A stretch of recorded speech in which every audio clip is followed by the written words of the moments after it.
ஓம் நமோ கனகம்பட்டி முட்டேஸ்வாமி திருவடியை போற்றி போற்றி.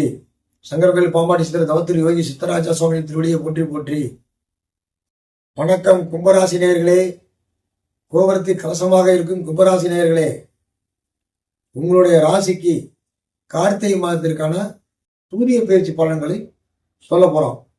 ஆக கும்பராசிக்கு 10வது ராசி விருச்சிக ராசி. ஆக அந்த இடத்துக்கு சூரியன் வர்றாரு. ஆக உங்களுடைய முயற்சிகள் எல்லாம் சிறப்பாக இருக்கும். அதே சமயத்தில் செவ்வாய் அங்கே பலம் பெற்றிருக்காரு. டென்ஷனாகவே இருக்கும். ஏன்னா 10ஆம் இடம் சொல்லித்தானோம், சூரியன் செவ்வாய் சம்பந்தப்பட்டிருக்கு. குரு பார்வை இருக்கிறதுனால ஒரு தடவைக்கு 10 தடவை அணைஞ்சாதான் அந்த காரியம் நிறைவேறும். கும்பத்திலேயே ஜென்மத்திலேயே சனிராகு இணைந்து இருப்பதால், இணைந்து அதனுடைய பார்வை சிம்மத்தில் இருக்க கேது மேல படுவதால், குடும்பத்தில் பேச்சுவார்த்தை மனைவி கிட்ட பார்த்து பேசணும், கவனமாக பேசணும். இல்லைன்னா அசிங்கப்படுற மாதிரி அவமானப்படுற மாதிரி ஏதாவது சொல்லிடுவாங்க.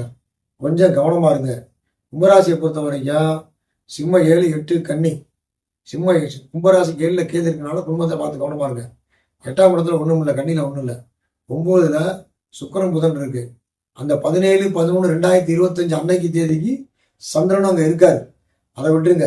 ஆக சுக்கிரன் புதன் அங்கே இருப்பதால் கும்பராசிக்கு சிம்ம 7, 8 கன்னி 9 தரும். 9ஆம் இடத்துல சுக்கிரன் புதன் இருப்பதால் பெண்களால் ஆதாயம். புரியுங்களா? ஏன்னா கும்ப ராசியா இருக்கிறீங்க. சுக்கிரன் நட்பு புதனும் நட்பா இருக்கிறதுனால பெண்களால் ஆதாயம். சுக்கிரன் கலைத்துறை சம்பந்தப்பட்ட கிரகமா இருக்கு.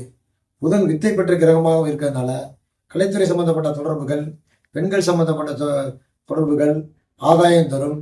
கலைத்துறை சம்பந்தப்பட்ட விஷயங்கள் ஆதாயம் தரும். ஆக உங்களோட முயற்சி பலிதமாகும். இருப்பினும் குடும்பத்தில் பேச்சுவார்த்தையில் கவனம் தேவை. அதே சமயம் கும்பராசிக்கு 10ஆம் இடத்துல உங்களுக்கு சூரியன் செவ்வாய் இருக்கிறதுனால தொழில் ரீதியாக டென்ஷன் ஏற்படும்.